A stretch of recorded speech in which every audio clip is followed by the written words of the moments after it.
¿Qué tal? Bienvenidos a esta serie de videos en los cuales vamos a estar tratando temas relacionados acerca de la materia de simulación, ¿ok? En este primer video vamos a hablar acerca de los números aleatorios y los números pseudo aleatorios. Bueno, creo que comenzamos a inferir a lo que se refiere el concepto de números aleatorios. Me refiero a los números al azar, los números que no tienen ningún patrón, no siguen ningún patrón para poder aparecer o generarse, ¿de acuerdo? Así como no depende del número que lo antecede ni del número que lo precede, ¿de acuerdo? Ok, los números aleatorios o verdaderos números al azar pueden producirse por medios físicos o métodos físicos, ¿de acuerdo? Como los que se utilizan en la Lotería Nacional, ¿de acuerdo? Todos hemos visto esos pequeños juegos donde giran una ruleta y van saliendo pelotitas con números que están siendo revueltos, ¿no? Constantemente. Otro ejemplo es en los juegos de casino de ruleta, ¿de acuerdo? Donde también la ruleta gira y sueltan una pelota y dependiendo del número que caiga, pues es el valor que tiene, ¿de acuerdo? Otro ejemplo lo podemos encontrar mediante el juego de dados, ¿ok? Con un simple ejercicio, si tiramos un dado y anotamos el número que sale en la cara superior, ¿ok? El número que obtenemos es aleatorio. Y si lo seguimos tirando, pues vamos a obtener números verdaderamente aleatorios que van a tener una variedad, ¿de acuerdo? Que va a consistir entre 1 al 6, porque pues nada más el dado tiene 6 caras, ¿ok? Para comenzar a entender el concepto de verdaderos números aleatorios, vamos a hacer un ejercicio sencillo, ¿ok? En el que, pues mediante unos papelitos, ¿ok? Ese es un método físico, vamos a escribir los números del 0 al 9, ¿ok? Con esto, con la finalidad de tener 10 cifras en total. Vamos a revolver estos papelitos, los vamos a hacer bolita, ¿ok? Y vamos a ir sacando un papelito y uno, simulando más o menos el juego de la Lotería Nacional. Una vez haciendo esto, por ejemplo, podemos obtener números de 5 cifras, como lo podemos ver aquí. El primer número que salió es 0, en Excel no lo recibió, pero es 02289, ¿ok? El segundo número aleatorio es 34764 y pues así con los demás. Los números que vamos a ir sacando de este ejercicio de papelitos, por así decirlo, pues son verdaderos números aleatorios, ya que no depende de ningún otro para poder estar y no siguen ningún tipo de patrón o figura, ¿de acuerdo? Ok, este ejercicio lo vamos a utilizar más adelante para comprender más a fondo las propiedades que tienen los números aleatorios y los números pseudo aleatorios. Ahora bien, ¿qué son los números pseudo aleatorios? Bueno, como la palabra lo dice, pseudo se refiere a números que no son reales, ¿ok?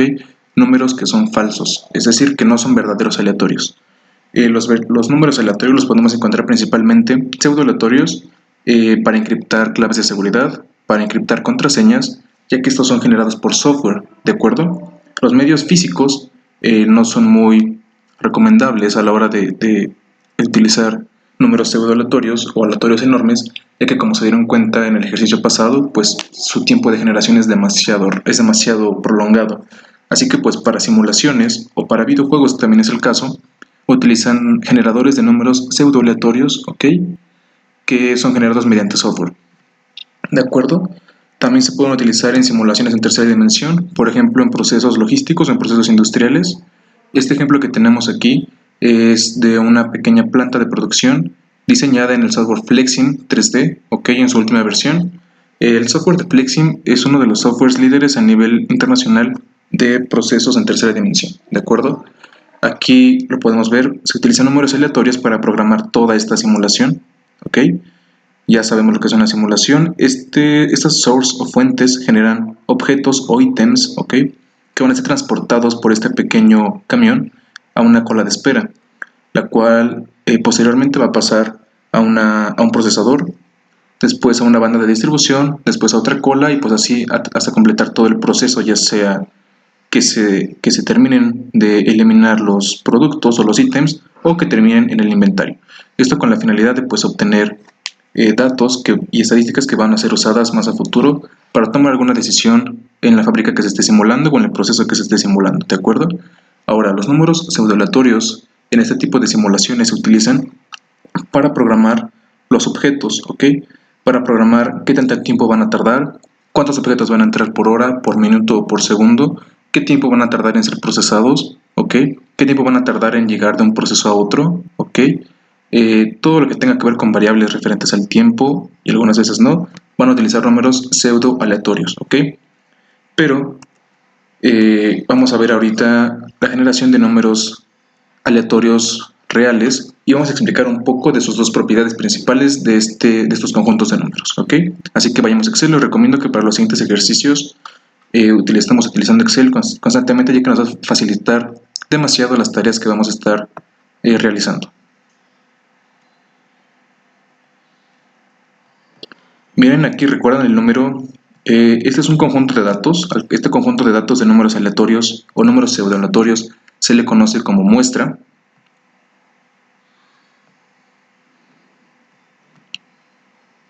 Se le conoce como muestra, ¿ok? Estos números fueron generados mediante el método físico de los papelitos, ¿ok? Son aproximadamente 144 datos. Vamos a estar trabajando con ellos para explicar las propiedades de los números aleatorios y pseudoaleatorios. Para esto se tienen que aplicar, pues, un cierto tipo de pruebas estadísticas que nos van a permitir saber si los números generados son verdaderos aleatorios o si son falsos aleatorios, ¿ok? Para empezar, tenemos que especificar que los números aleatorios y los números pseudoaleatorios siempre van a estar en el intervalo de 0 a 1. ¿Esto qué quiere decir? Que los números aleatorios siempre tienen que estar en ese intervalo. Quiere decir que nunca van a tocar a 0 y por más grande que sean, nunca van a llegar a ser 1, ¿ok? Virtualmente van a ser dos límites inalcanzables, ¿de acuerdo? Para comenzar a trabajar en pruebas estadísticas, estos números aleatorios y pseudoaleatorios, lo que vamos a hacer es dividir todos estos números entre 100.000. Se preguntarán 100.000 ¿para qué? Pues bueno, para que queden divididos en el intervalo de 0 a 1. Para hacer esto, muy sencillo, recordemos la base decimal de nuestros números, que es 10. Después la vamos a elevar al número de dígitos que tiene nuestra cifra, en este caso son 5, ¿de acuerdo? Son 100.000.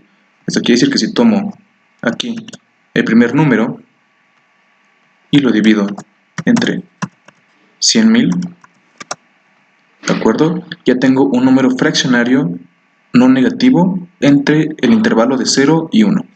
Para que esto sea más rápido y no estar haciendo uno por uno, vamos a utilizar esta función de Excel, esta característica que nos permite arrastrar las celdas para que se vaya realizando, ¿ok?, el procesamiento de todos los datos. Como podemos ver, ya tenemos todos los datos aquí divididos siendo números fraccionarios no negativos, ¿de acuerdo? Si se dan cuenta, ningún número es igual a 1 y ningún número, por menor que sea, es igual a 0. Lo podemos verificar mediante la siguiente fórmula, mínimo, ¿ok? Y seleccionamos, por ejemplo, toda esta, y damos Enter, y el número mínimo que tenemos es 0.00152, ¿de acuerdo? Ahora, si queremos saber el número máximo, pues utilizamos esta fórmula. Y el número máximo de los números aleatorios generados es 0.999985. Como podemos ver, ninguno toca 0 y ninguno llega a 1. La primera propiedad que tienen los números aleatorios y pseudoaleatorios es la uniformidad. Esto depende de qué tan bien están generados en el promedio de 0 a 1, ¿ok? Qué tan uniforme es la generación de estos datos. Para hacerlo vamos a utilizar esta distribución de frecuencias haciendo uso de una herramienta de histograma, ¿de acuerdo? Este pequeño esquemita ya lo hice anteriormente, así que para empezar tenemos que contar todos nuestros datos, ¿ok? Un minuto. Vamos a seleccionar toda nuestra muestra. A esta muestra previamente le había dado el nombre de muestra, ¿ok?, para poder trabajar con ella de manera más fácil. Como podemos ver, son 144 datos, ¿ok? Vamos a poner el límite inferior, que es 0, el límite superior, que es 1.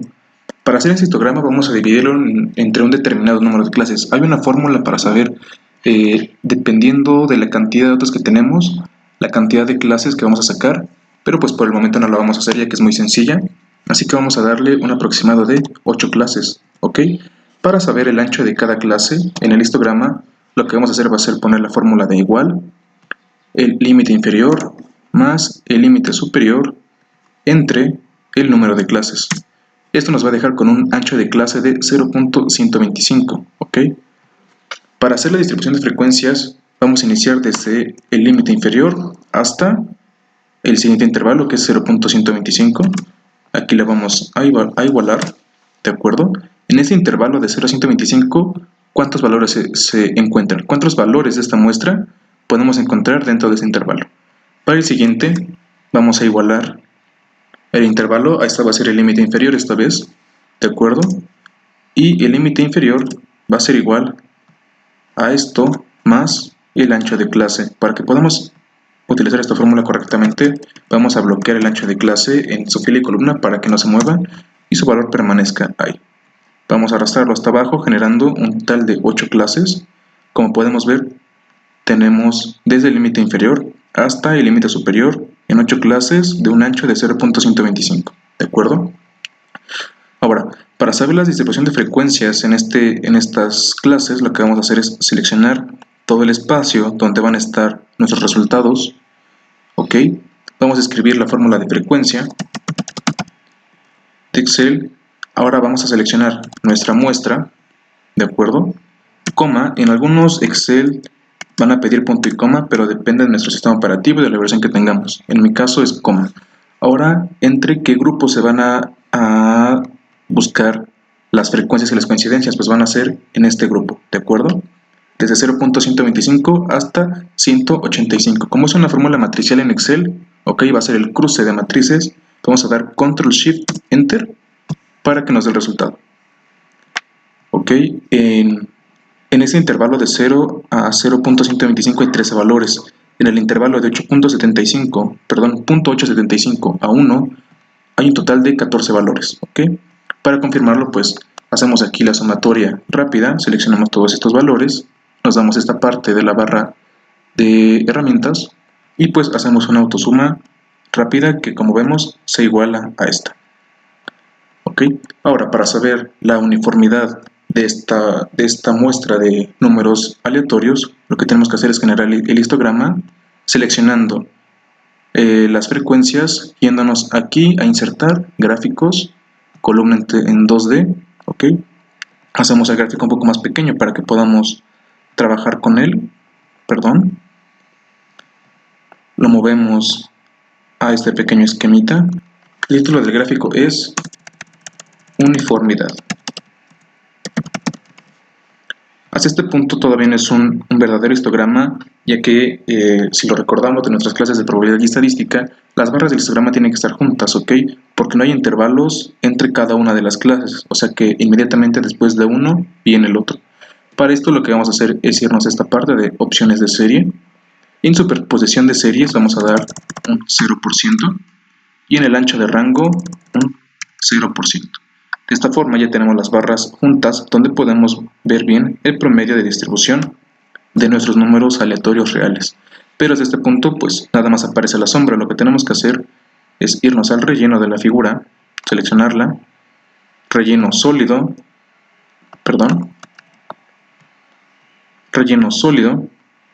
en el borde va a ser una línea sólida. ¿Ok? Ahora ya podemos visualizar más o menos que en el promedio están distribuidos uniformemente. ¿A qué me refiero con esto? Que ningún número sobrepasa 1, ningún número sobrepasa 0 y su distribución está pues correcta. Esto nos puede recordar un poco a las barras de un ecualizador de música, ¿de acuerdo? Pero para que este efecto pueda ser más visual, para que podamos verificar de una manera visual que nuestros datos cumplen con la propiedad de uniformidad, pues tendremos que tener una base de datos, una muestra, pues evidentemente más grande, de millones y millones de datos, para que se pueda notar más a profundidad esa propiedad. Otra propiedad que nos encontramos para los números aleatorios y pseudo-aleatorios es la propiedad de independencia, o también se le llama propiedad de aleatoriedad. ¿Ok? Lo que tenemos que hacer aquí en esta muestra, o el resultado que nos va a dar, es mediante un gráfico de dispersión, cómo están dispersos nuestros datos, y vamos a ver que no hay ningún patrón que sigan la aleatoriedad de estos datos, ¿ok? Ningún dato depende de otro para poder existir o ser generado, ¿ok? Para esto tenemos que acomodar nuestra muestra de manera vertical, toda esta muestra que está aquí, la acomodé por columna, primero esta, después esta, así sucesivamente. Como podemos ver, aquí está. Ahora, para esto, seleccionamos toda la muestra, damos en insertar, gráficos, gráfico de dispersión, cortamos para llevar más adelante y darle formato a nuestra hoja de cálculo. Hacemos un pequeño gráfico menor, ¿ok? El título va a ser, independencia. Como podemos ver aquí en los gráficos de dispersión, pues podemos arreglar los ejes X y Y, pero para este aspecto pues lo vamos a dejar así. Como podemos ver, no hay ningún patrón que siga los números aleatorios. Esto nos quiere decir mediante la verificación visual que cumplen con las propiedades de uniformidad y de independencia. Ok, se preguntarán, ok, ¿qué pasa si las pruebas comienzan a repetirse? Ok, vamos a hacer un pequeño ejemplo donde tomamos esto, lo ponemos aquí y abajo de él lo volvemos a poner, suponiendo que se repita nuestro generador aleatorio, y lo vuelve a hacer, ¿de acuerdo? Seleccionamos toda esta muestra, lo mismo, insertar, gráficos de dispersión, y aquí notamos que surge un patrón, ¿de acuerdo? Comienzan a surgir aquí patrones. ¿A qué me refiero? Como podemos ver, estos dos puntos de aquí son iguales a estos dos puntos de aquí, estos dos puntos de aquí, ¿ok? Y todo esto de aquí hacia acá es igual a lo que hay de aquí hacia acá, ¿ok? Se repite el patrón 3 veces. Esto nos dice que no son los datos independientes y que tampoco son uniformes. Más adelante vamos a estar viendo generadores de números aleatorios, ¿ok? Los generadores de números aleatorios van a consistir en 3 de números pseudo aleatorios, consisten en 3 que van a ser, los 3 van a ser congruenciales, ¿ok? Pero es el multiplicativo,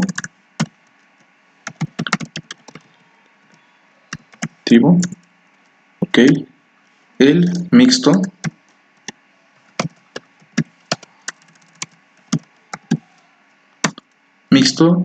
y el de suma, ¿de acuerdo? Los 3 se programan de manera diferente y lo vamos a ver más adelante. De igual forma, vamos a ver las pruebas estadísticas para números pseudo aleatorios. Estas pruebas estadísticas para números Estas pruebas estadísticas para números aleatorios nos van a permitir saber las propiedades de uniformidad y de independencia de nuestros números generados aleatoriamente, ¿de acuerdo? Estas pruebas van a ser, por ejemplo, la prueba de Kolmogorov, Smirnov, ok. Vamos a también tener pruebas, por ejemplo, como la prueba de las corridas,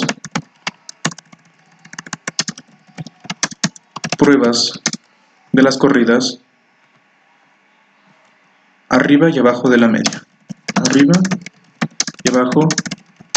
media, ok, así como pruebas de distancias. Todo esto para poder comprobar de manera no visual, sino más bien de manera formal, que nuestros generadores de números aleatorios y pseudoaleatorios pues son congruentes, ¿de acuerdo?